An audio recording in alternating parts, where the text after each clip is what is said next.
History of the World by J. M. Roberts. Book 6 The Great Acceleration. Chapter 7 Asia's Response to a Europeanizing World. A prospective Chinese observer might have found something revealing in the disgrace which, in the end, overtook the Jesuits, at first so acceptable at Kangxi's court. For more than a century, these able men had judiciously and discreetly sought to ingratiate themselves with their hosts. To begin with, they had not even spoken of religion, but had contented themselves with studying the language of China. They had even worn Chinese dress, which we are told created a very good impression. Great successes had followed, yet the effectiveness of their mission was suddenly paralyzed. Their acceptance of Chinese rites and beliefs and their cynicizing of Christian teachings led to the sending of two papal emissaries to China to check improper flexibility. Here, for historians, if not for contemporaries, was a sign that the Europeans, unlike other intruders, might not in the end succumb to its cultural pull. There was a message for all Asia in this revelation of the intransience of European culture.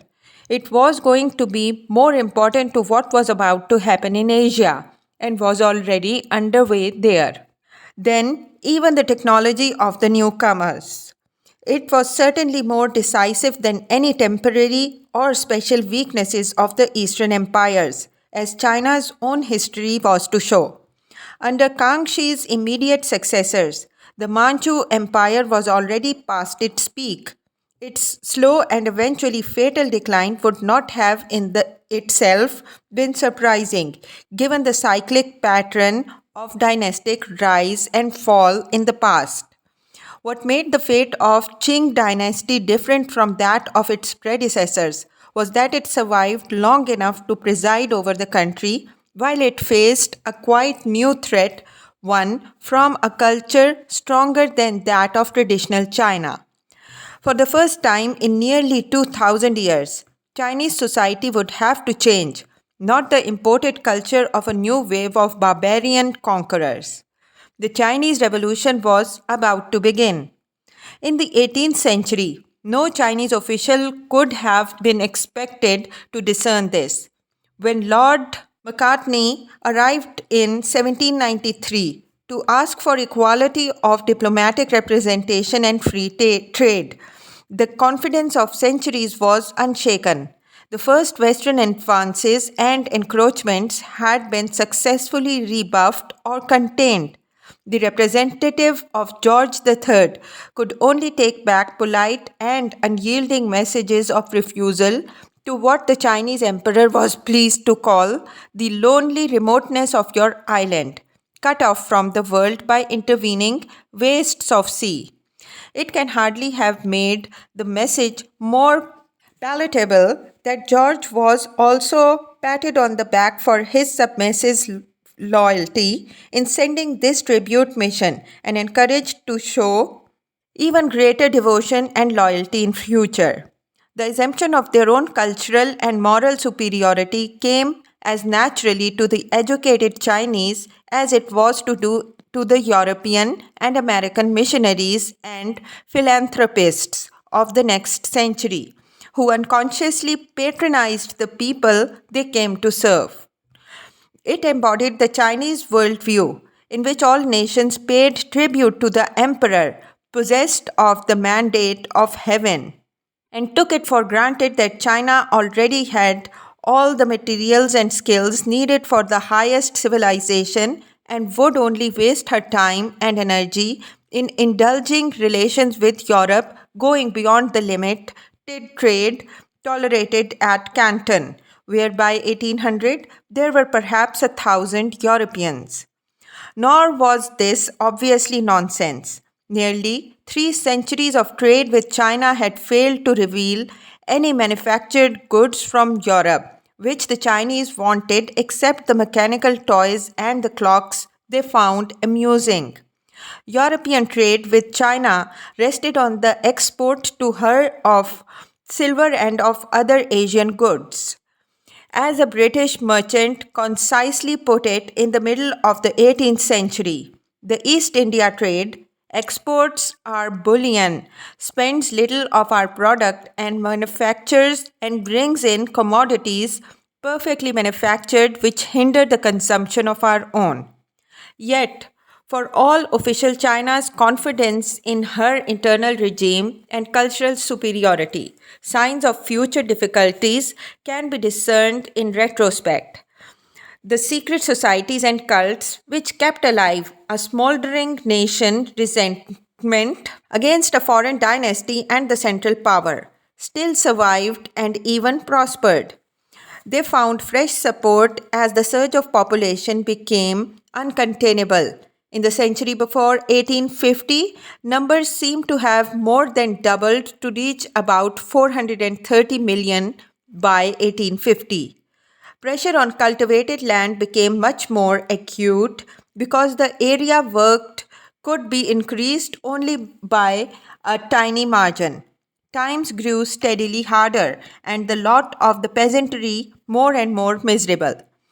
There had been warning signs in the 1770s and 1780s when a century's internal peace was broken by great revolts, such as those which had so often in the past been the sign of dynastic decline. Early in the next century, they became more frequent and destructive. To make matters worse, they were accompanied by another economic deterioration inflation in the price of silver, in which taxes had to be paid. Most daily transactions, including the payment of wages, were carried out in copper, so this added to the crushing burdens already suffered by the poor. Yet, none of this seemed likely to be fatal except possibly to the dynasty. It could all be fitted into the traditional pattern of the historic cycle. All that was required was that the service gentry should remain loyal, and even if they did not, then, though a collapse of government might follow, there was no reason to believe that in due course another dynasty would not emerge to enlist their loyalty and preserve the imperial framework of an unchanging China. This time, though, it was not to happen like that because of the drive and power of the 19th century barbarian challenge. The inflation itself was a result of changing relations with the outside world, which within a few decades made nonsense of the reception given to Macartney. Before 1800, the West could offer China little, and that she wanted except silver. But within the next 3 decades of the 19th century, this ceased to be so, largely because British traders at last found a commodity the Chinese wanted and India could supply opium. Naval expeditions forced the Chinese to open their country to sail, albeit at first under certain restrictions of this drug, but the Opium War, which began in 1839, ended in 1842 with a treaty which registered a fundamental change in China's relations with the West. The Canton monopoly and the tributary status of the foreigner came to an end together. Once the British had kicked ajar the door to Western trade, others were to follow them through it. Unwittingly, the government of Queen Victoria had launched the Chinese Revolution. The 1840s opened a period of upheaval which took over a century to come to completion. The revolution would slowly reveal itself as a double repudiation both of the foreign and of much of the Chinese past. The first would increasingly express itself in the nationalist modes and idioms of the progressive European world. Because such ideological forces could not be contained within the traditional framework, they would in the end prove fatal to it when the Chinese sought to remove the obstacles to modernization and national power. More than a century after the Opium War, the Chinese Revolution finally shattered for good a social system which had been the foundation of Chinese life for thousands of years. By that time, though much of old China would already have vanished. By that time, too, it would appear that China's troubles had also been a part of an even wider upheaval, 100 Years' War of Asia and the West, whose turning point came in the early 20th century. These implications matured only slowly. In the beginning, Western encroachments in China usually produced only a simple xenophobic hostility, and even this was not universal. After all, for a long time, very few Chinese were directly or obviously much concerned with the coming of the foreigners. A few, notably Canton merchants involved in foreign trade, even sought accommodation with them. Hostility was a matter of anti British mobs in the towns and of the rural gentry. At first, many officials saw the problem as a limited one, that of the addiction of the subjects of the empire to a dangerous drug. They were humiliated in particular by the weaknesses which this revealed in their own people and administration. There was much connivance and corruption involved in the opium trade. They do not at first seem to have seen the deeper issue of the future, that of the questioning of an entire order, or to have sensed a cultural threat. China had suffered defeats in the past and its culture had survived unscathed.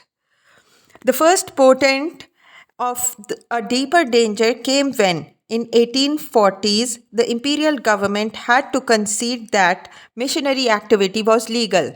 Though still limited, this was obviously corrosive of tradition. Officials in the Confucian mold who felt its danger stirred up popular feeling against missionaries whose efforts made them easy targets, and there were scores of riots in the 1850s and 1860s. Such demonstrations often made things worse. Sometimes foreign councils would be drawn in. Exceptionally, a gunboat would be sent. The Chinese government's prestige would suffer in the ensuing exchange of apologies and punishment of culprits.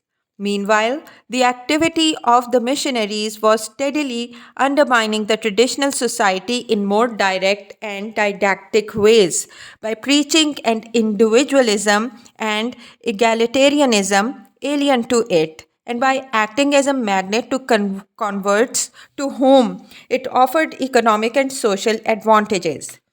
The inability of the imperial government to stamp out Christianity was a telling indicator of the limits of its power. The process of undermining China also went forward directly by military and naval means. There were further impositions of concessions by force. But there was a growing ambiguity in the Chinese response. The authorities did not always resist the arrival of the foreigners. First, the gentry of the areas immediately concerned, and then the Peking government came round to feeling that foreign soldiers might not be without their value for the regime. Social disorder was growing. It could not be canalized solely against the foreigners and was threatening the establishment. China was beginning to undergo a cycle of peasant revolts which were to be the greatest in the whole of human history.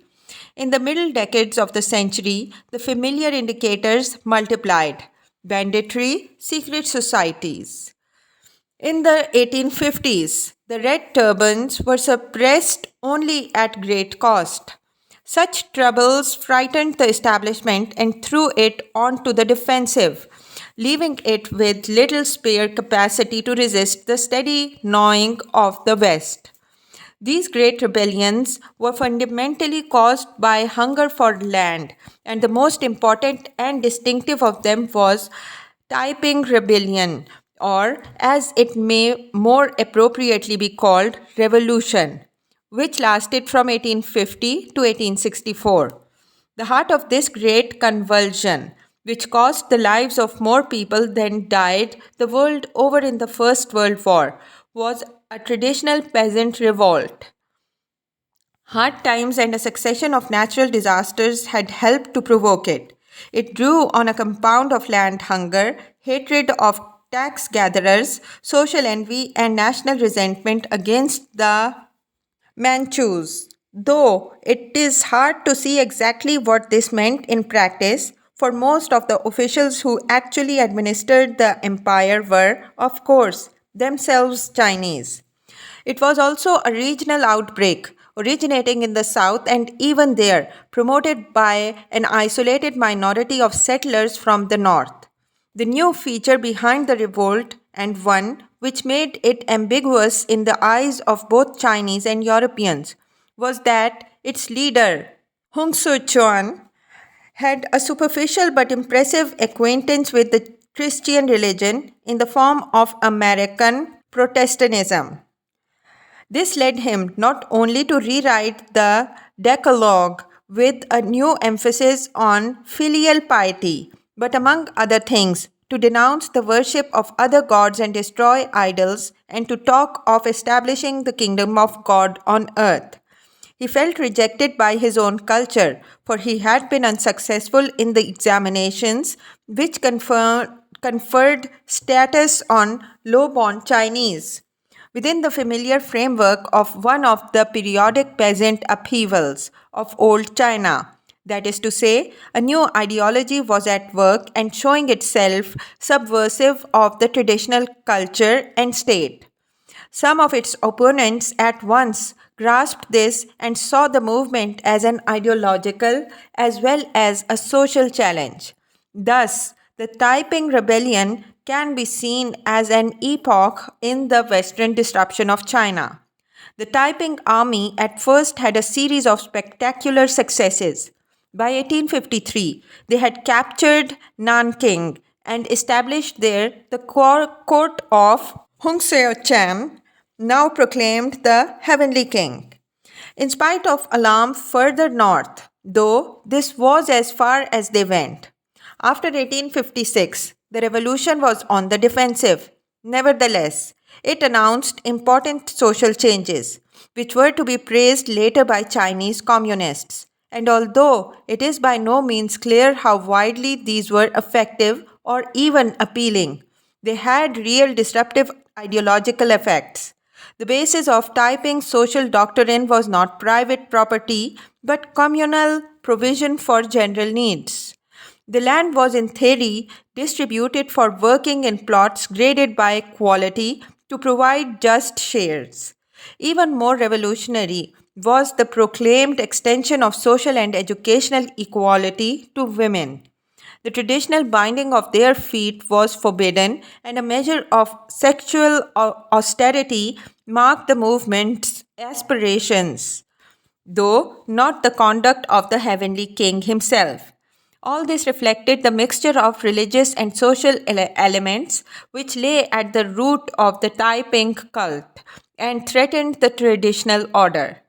The movement benefited at first from the demoralization brought about in the Manchu forces by their defeats at the hands of the Europeans and from the usual weaknesses shown by central government in China in a region relatively remote and distinct. As time passed and the Manchu forces were given abler, sometimes European commanders, the bows and spears of the Taipings proved insufficient. The foreigners, too, came to see the movement as a threat but kept up their pressure on the imperial government while it grappled with the Taipings. Treaties with France and the United States, which followed that with Great Britain, guaranteed the toleration of Christian missionaries and began the process of reserving jurisdiction over foreigners to consular and mixed courts. The danger from the Taiping brought yet more concessions: the opening of more Chinese ports to foreign trade, the introduction to the Chinese customs administration of foreign superiors, the legalization of the sale of opium, and the cession to the Russians of the province in which Vladivostok was to be built. It is hardly surprising that in 1861, the Chinese decided for the first time to set up a new department to deal with foreign affairs. The old myth that all the world recognized the mandate of the heaven and owed tribute to the imperial court was dead. In the end, the foreigners joined in against the Taipings. Whether their help was needed to end it is hard to say. Certainly, the movement was already failing. In 1864, Hung died, and shortly afterwards, Nanking fell to the Manchu. This was a victory for traditional China. The rule of the bureaucratic gentry had survived one more threat from below. Nonetheless, an important turning point had been reached. A rebellion had offered a revolutionary program announcing a new danger that the old challenge of peasant rebellion might be reinforced by an ideology from outside, deeply corrosive to Confucian China. Nor did the end of the Taiping Rebellion mean internal peace. From the middle of the 1850s until well into the 1870s, there were great Muslim risings in the northwest and southwest as well as other rebellions. Immediately, China showed even greater weakness in the face of the Western barbarians. Large areas had been devastated in the fighting.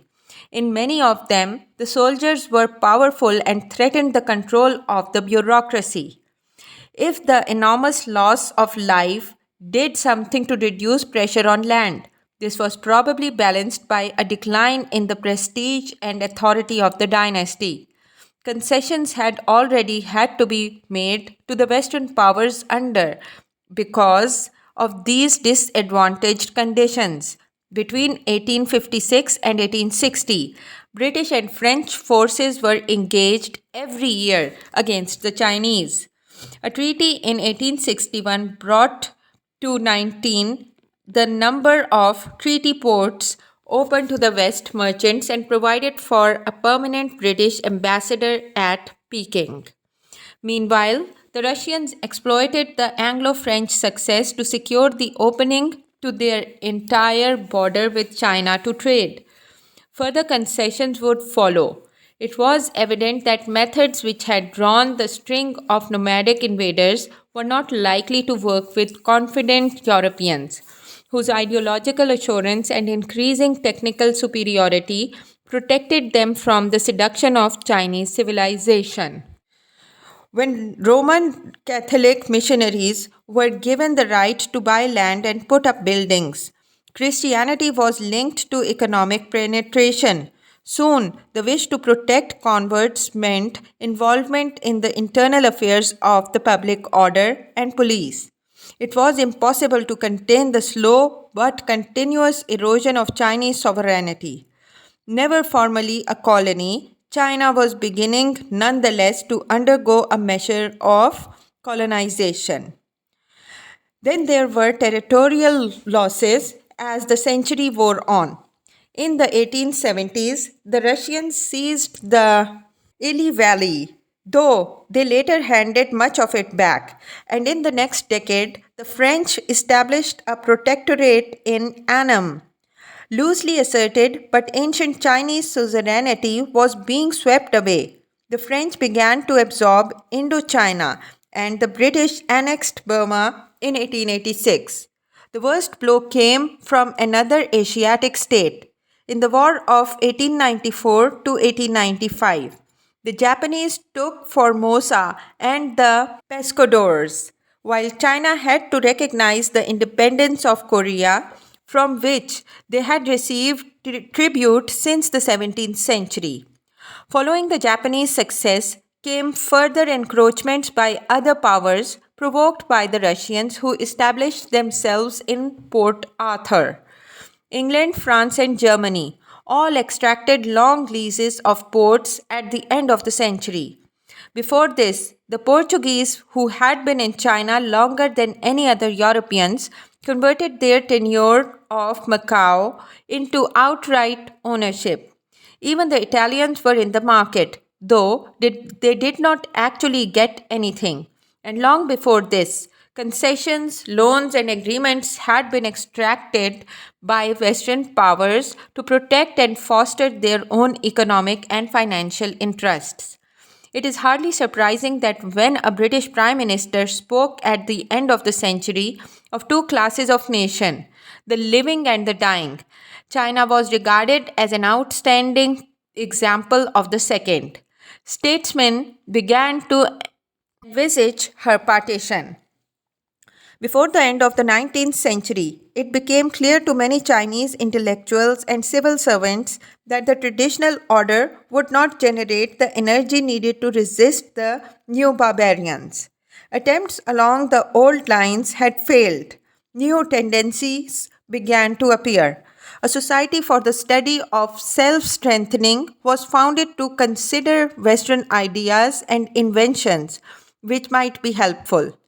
Its leaders cited the achievements of Peter the Great and, more significantly, those of contemporary reformers in Japan.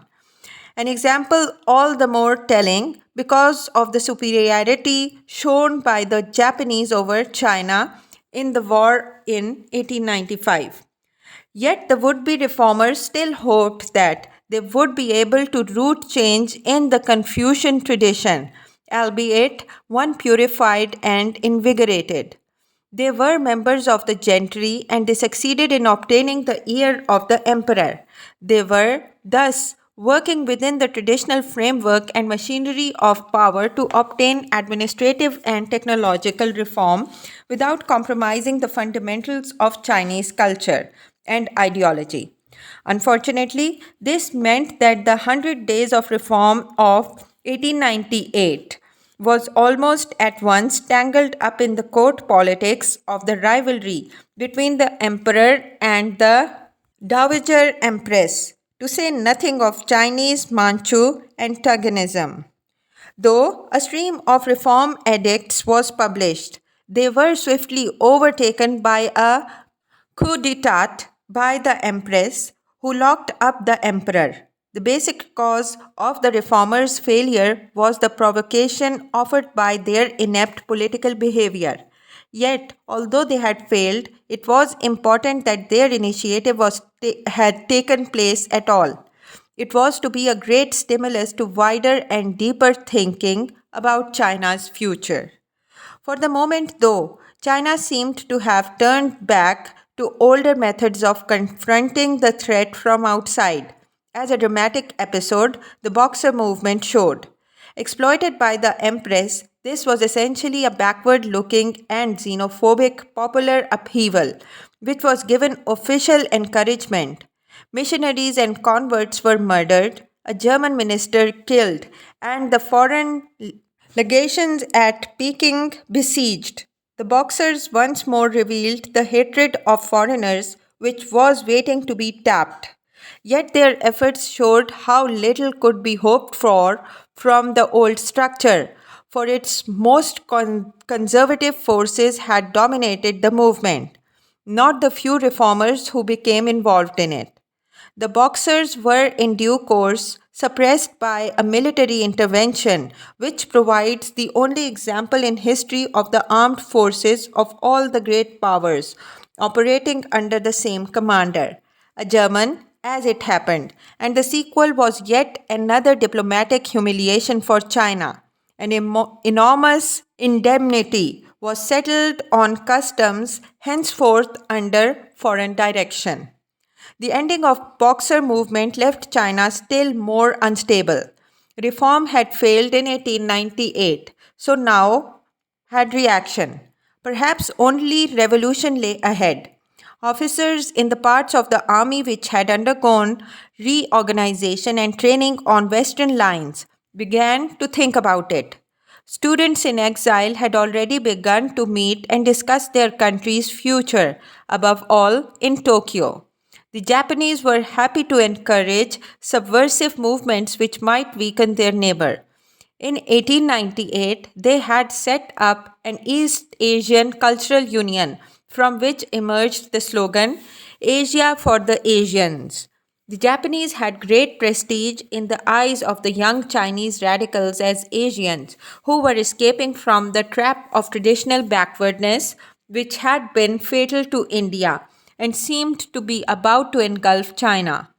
Japan could confront the West on terms of equality. Other students looked elsewhere for support, some to the long enduring secret societies. One of them was a young man called Sun Yat sen. His achievement was often been exaggerated, but nonetheless, he attempted revolution 10 times altogether. In the 1890s, he and others were asking only for a constitutional monarchy, but that was a very radical demand at the time.